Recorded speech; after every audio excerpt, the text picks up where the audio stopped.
Powerful Content Podcast, your go-to source for content creation, strategy, and business inspiration.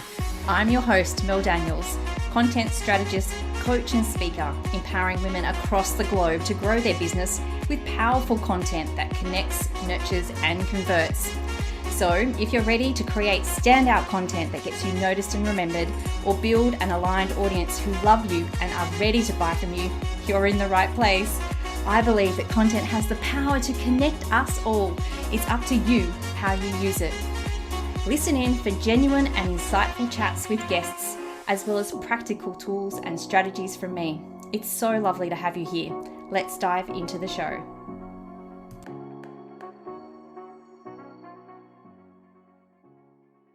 Hello, beautiful people, and welcome to episode 57 of the Powerful Content Podcast. Today is guest episode day, and today I have with me a long-time online business friend with me to talk all things launches. So Zoe Richmond is an ex-accountant turned Kajabi designer and mentor, tech nerd, and almond latte lover. After spending many years as a financial controller, she realized that she didn't really like crunching numbers all that much. And she discovered the Kajabi platform and the incredible online course world back in 2018 and has become obsessed with learning everything she can about how to build a successful online business. She ditched her corporate job in 2020 to go all in on helping overwhelmed course creators and membership owners launch their digital offers into the world so that they can impact more people. You are totally my kind of woman in so many ways, Zoe, I have to say. I love an almond coffee as well, although I prefer a flat white to a latte. I love Kajabi as well and have been using it for some time now, and love helping service providers too. So welcome to the podcast. Oh my gosh, it's so good to be here. And listening to you, it's always funny listening back to someone like introduce you and I'm like, oh, that's me. You're good. You're really good. Awesome. Now, Zoe, I'm actually going to pick up on something from that bio that's probably very common to most of my listeners, and that is about a change of direction. So whether that's a certain path in your personal life or your business life, sometimes we get to this fork in the road, whether we expect it, whether we design it or not. So I'd love to know a bit more about your journey's twists and turns that got you to becoming a Kajabi and launch expert, and most importantly, sitting in your caravan right now talking to me. Tell me. Oh my gosh. And I think this is probably a very, not a similar story, but a story that a lot of business owners can relate to, in that it's not just this linear path from one end to the other. So I did my accounting degree, was in the corporate world and was like, this is amazing, tried to climb the corporate ladder, and just ended up in a really toxic environment. And so after I had my second son, I decided, with a little nudge from my husband, to jump out of corporate. And I was going to start a bookkeeping business, and I was going to help small business owners with their books and do their numbers for them, and start an online course or membership around that. And I gave that a red hot go for probably 12 to 18 months before realizing I don't really like crunching numbers all that much. So it's really hard to grow a business that you're not passionate about, because on the days when you don't want to show up and you still got to show up, it's really hard to do that when you just don't love what you do. And we start our businesses to spend our days doing things that we love doing, that bring us joy, that we find fun.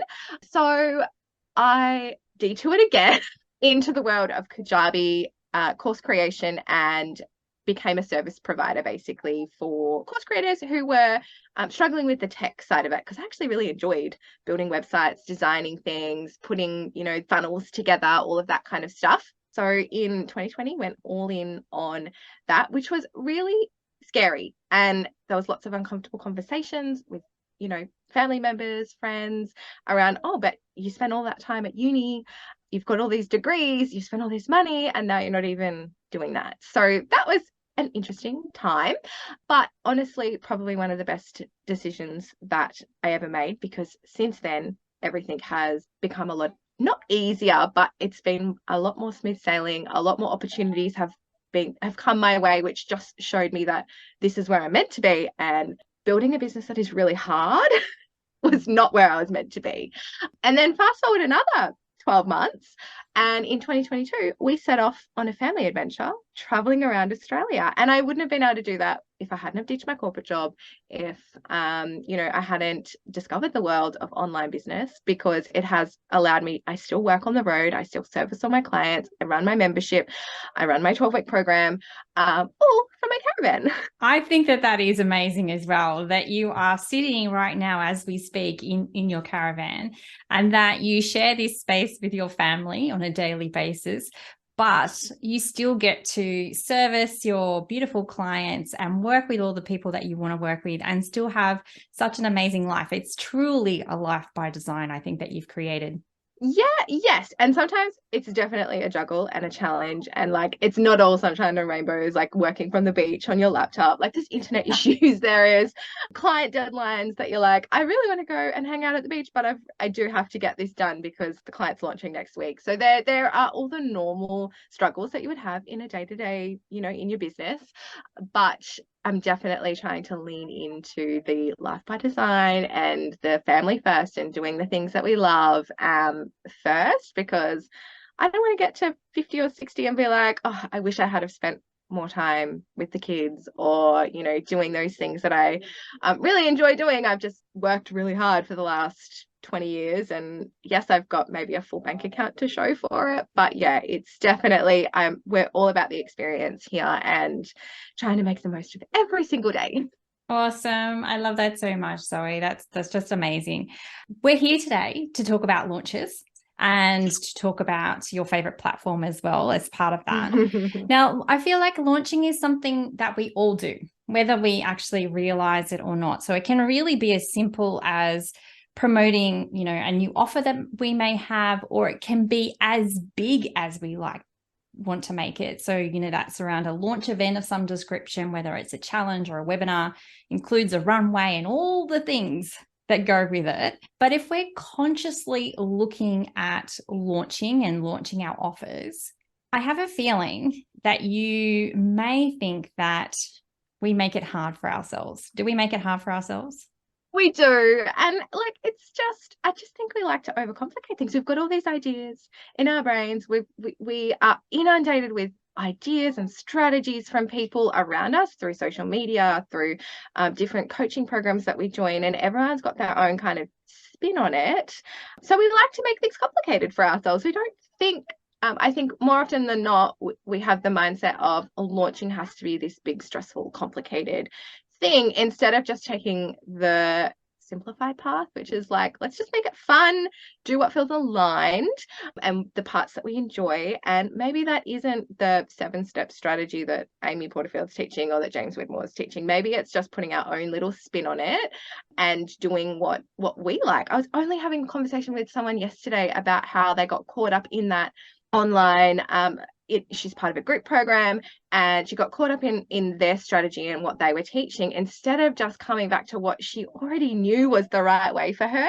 She did this big webinar and was like, it just realized that was not her business model, and then she went back to what she really enjoyed and she knew worked, and she made more sales from doing it in her own aligned way than by following the strategy of her coach. Yeah. Oh my goodness. That's so amazing. And I think that we do get caught up in the FOMO, the fear of missing out of other people's strategies, especially when they are big names, when we're really focused on trying to make what they have work for us, then we kind of really fall out of that alignment of focusing on what it is that we love to do and how we bring that energy to our business. So what are some of the common ways that we might overcomplicate our launches? So my listeners can go, oh, hang on a second, I'm doing that. So my main ones that I see, and because I see this not just in myself, I have definitely done these myself, but also I guess I'm lucky in that I get to see clients and things and what they're doing, and then they come to me with their struggles. So the first one is following too many strategies. So taking several different mentors and saying, okay, well, I'm going to follow all their strategies at once instead of just picking one.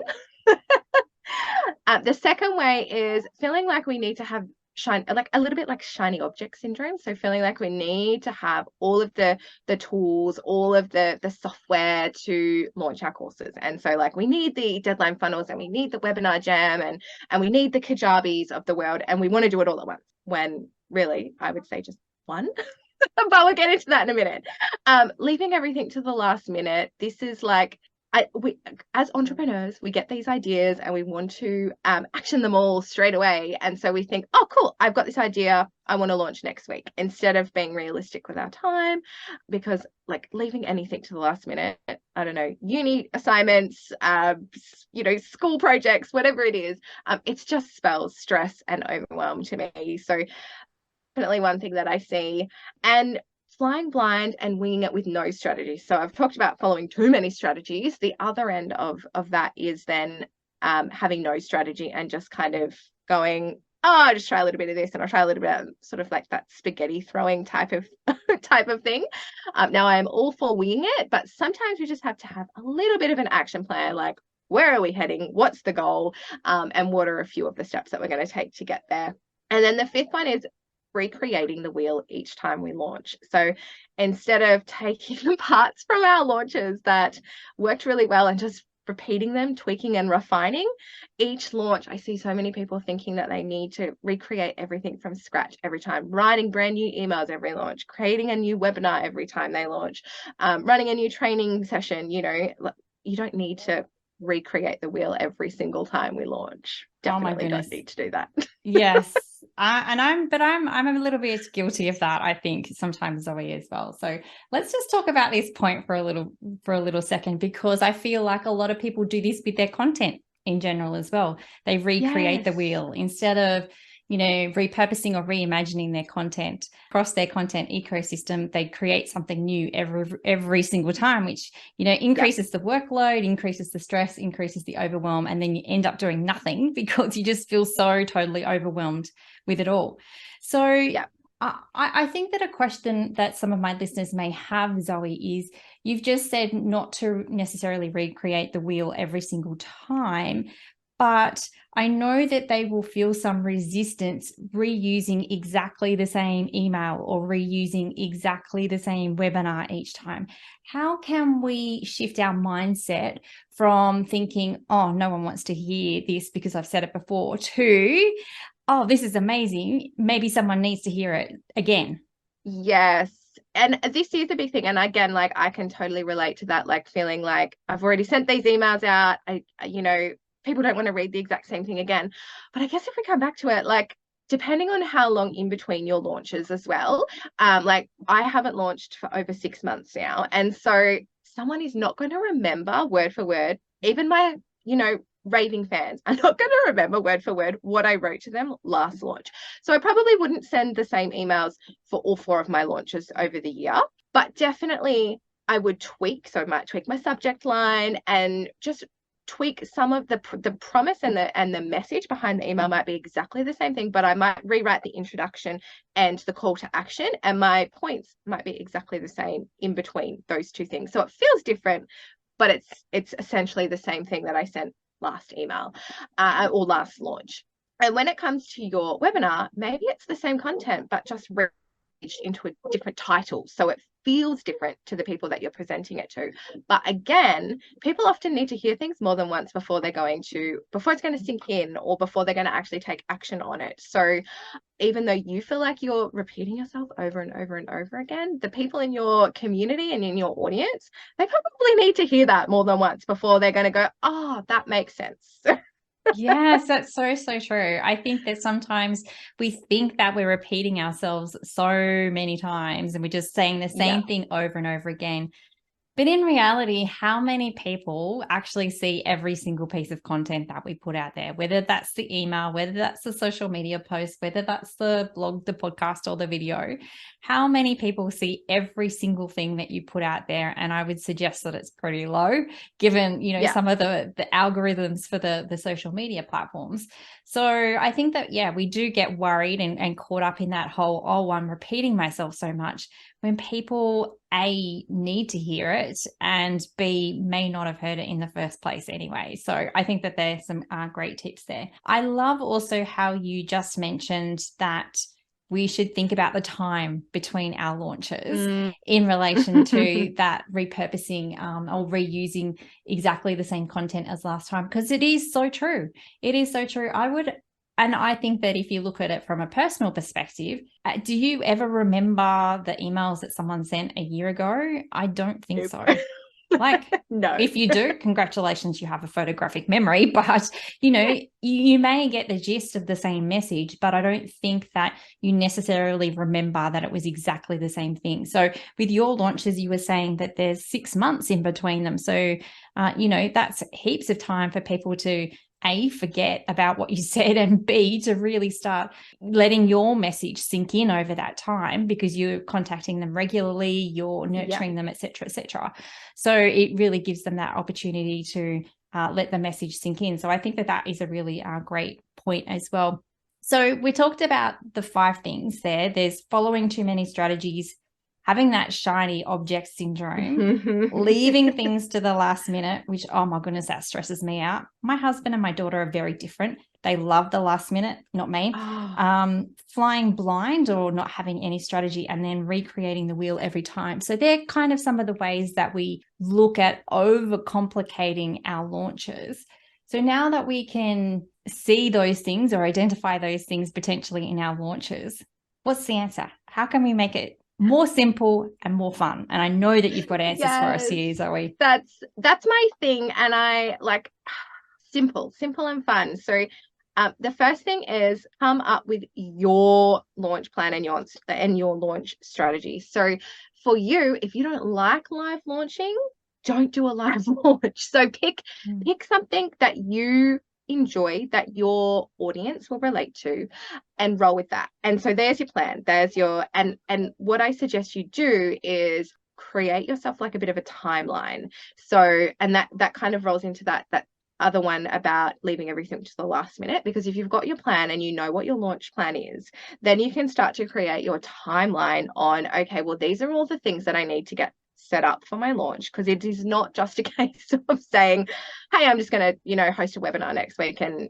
all these people are going to buy my program. There are, certain steps that you need to take and certain tech pieces that need to be set up.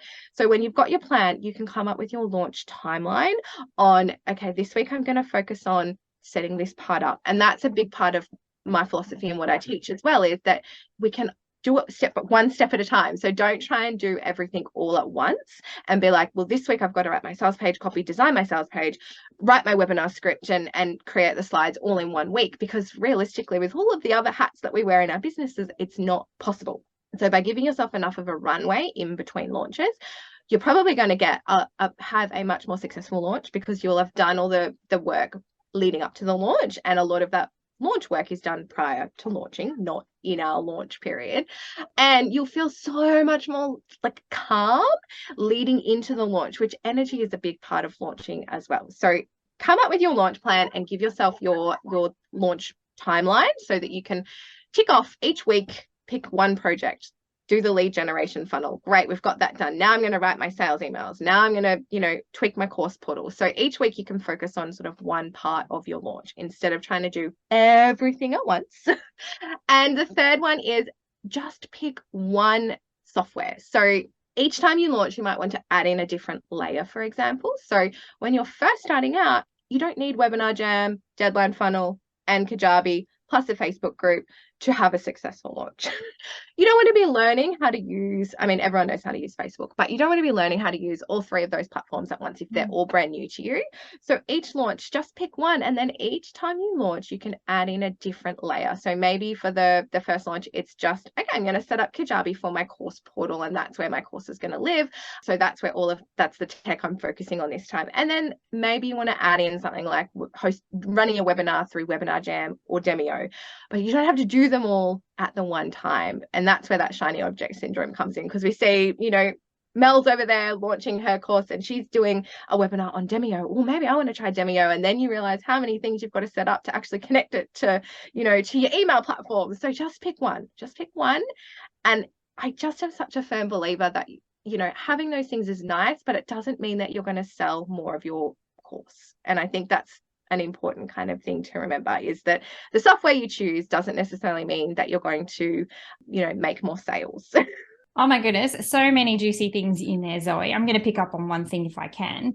The hashtag do all the things. I know that so many people fall into this trap, especially when it comes to content creation and strategy as well. They feel as though they should be on Pinterest, they should be on LinkedIn, they should be on Facebook, they should be on Instagram, they should be emailing every week, all the things. And what ends up happening, Zoe, is that you end up doing none of them very well, do you? So I'm assuming the same thing happens with launching as well. And when launching is such an important piece and is such an important focus, and you put so much energy and time into it already to create it, then, having that feeling of not being in control is not a good thing. Exactly. And I think, like, I have conversations with people weekly about, someone said to me the other day, I've got to come up with content for my launch, and I want to post 3 times a day. And I was like, whoa, like, why are you posting 3 times a day? And I was like, just post once. Like, it's almost like she needed that permission from me to say, hey, you don't need to post 3 times a day, because she thought she needed to. Or, I need to be emailing my list twice a week in between launches. And I'm like, well, just email. If twice a week feels good to you, go with twice a week. But what about just once a month to start with? Just send 1 email a month, so that it's taking that small step, right? So that's like, okay, well, we've done 1 email a month. That feels achievable. And then eventually you might be like, okay, cool, maybe I'll go with every second week. So you don't have to, I'm giving you permission now, you don't have to do all of the things if all of the things feels overwhelming. Oh my goodness, I love that so much, Zoe, because I'm so about that as well. So listeners, you have permission. You have permission not to do all the things and to just do what feels right for you, which is so, so important. Now, the other thing that you just mentioned previously was about taking one step at a time and focusing on one task and completing that task before moving on to the next task. Yeah. How do I know what tasks that I need to do? I have a feeling that you might have a special resource you can share. Yes. So I have created this checklist. It's called the Kajabi launch, 6-week Kajabi launch checklist. And I've broken down, basically, if you are, and you could use it for other platforms, definitely could, all the steps in a launch, because there's a lot of them. There's a lot of tech pieces that need to be kind of put together. And I've broken them down, and I've sort of given you, okay, if you're focusing on your lead magnet, here's your list of things to do. And then you can just pick one thing. Okay, great. I'm going to focus on this one task this week. And next week, I'll move on to the next part of my launch. Because and again, when people come into my world, they're like, I've got to do this and I've got to do that. And I need to get my course created, and I need to sort out my webinar, and I need my lead. And I'm like, whoa, just whoa. Let's just pick one thing. Let's focus on one thing first. Do that for me, and then we'll move on to the next thing, because we like to overcomplicate things, as we've already established. Yes, we have. We have established that. I think that's such great advice as well, just to focus on the one thing. And even if you don't, do every single thing that's on that checklist, it's a great guide, I think, to build on the next launch and the next launch, like you said. Exactly. Just focus and master what you've got now, and then next launch, add something else into the mix once you've got all your systems down pat. So we know how we overcomplicate things. We know what we need to do to simplify things and make it easy. Now, I know that you love Kajabi and you are a Kajabi expert, and I love Kajabi as well. So I'd love to have a discussion around why you think Kajabi is such a great platform for people who have digital businesses. I think it comes down to the all-in-one-ness of the platform. So, instead of needing, I don't know, Teachables, Active Campaigns, then you need a Squarespace website. And so so that's just three logins, 3 different softwares that you need to learn. With Kajabi, it's all in one place. And I love that I just need one login. I can access everything that I need, and I only need to learn one kind of platform, because building a website to building the course to building the, sending an email, it's all very, very similar. It's quite intuitive. And I have a lot of people that sort of say to me, like, once you know where to go and what to do, it's quite easy to follow. So it's easy to use. Everything's there.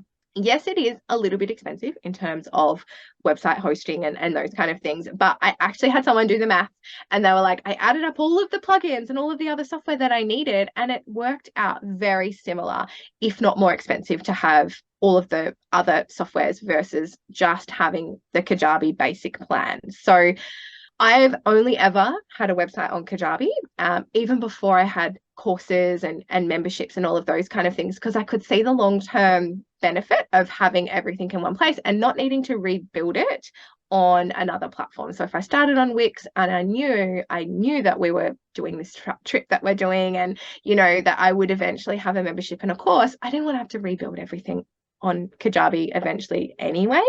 So if you can, it's always a good place to start. But I totally appreciate that not everyone's budgets when they're starting out can stretch that far. Yeah, right. And let's just talk about price for a moment, because that does seem to be the most common roadblock that I hear when it comes to using Kajabi. I love, though, how on a particular plan, and I think it's called the growth plan, that you can have affiliates. So you can earn income to cover your subscription.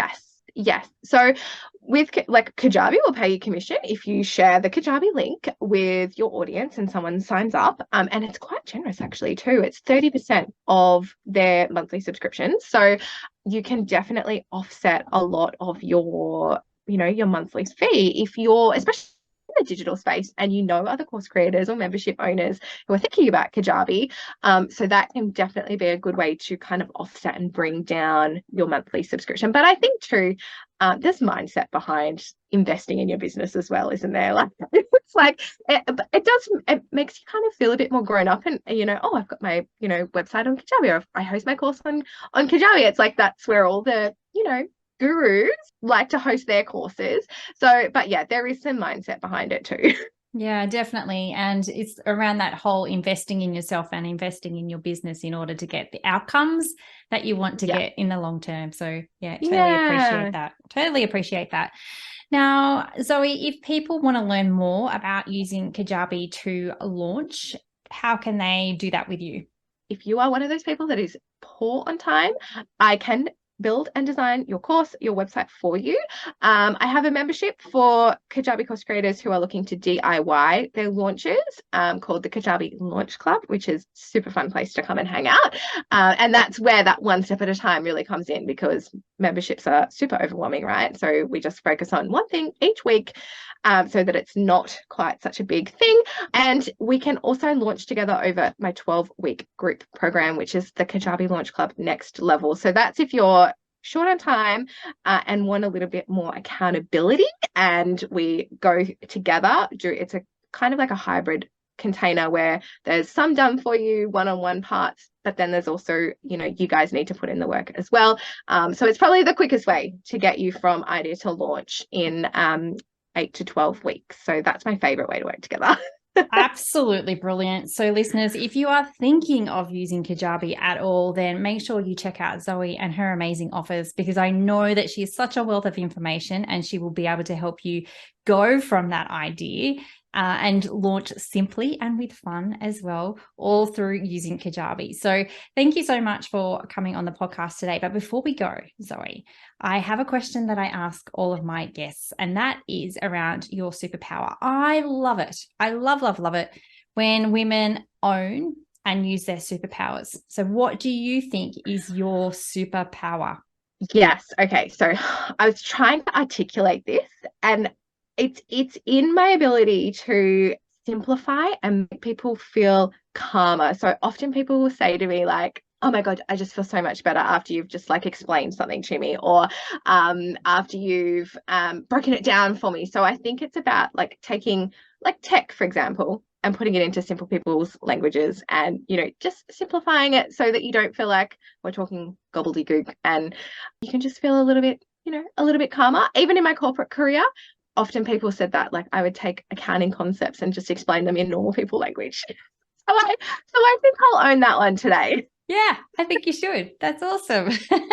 And do you have any final parting words of wisdom before we finish up? I think just permission to do business your way. And if that means pivoting from a business that doesn't feel aligned, even if you're making money in it, if it doesn't feel right, or it's feeling really hard, for example, but you're not loving it, permission to just pivot, take another path, and do things your way, I think is the, and be a bit adventurous, I guess.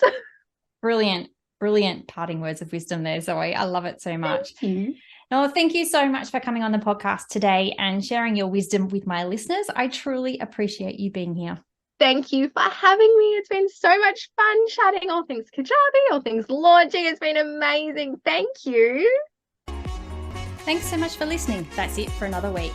To get more powerful content in your life, make sure you're following along on socials. My handle is @meldbusiness. And just in case you're wondering, the groovy music for this podcast was created by Just Here on SoundCloud.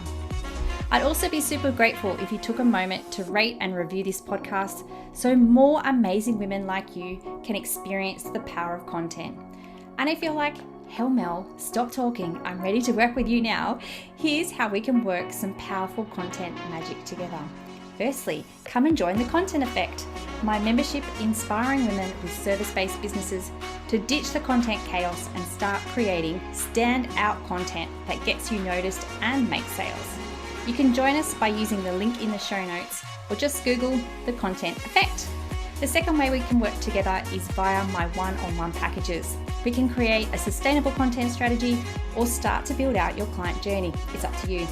Pop on over to meldbusinessservices.com.au/services to find out more. Until next time, have a beautiful week and embrace the power of your content.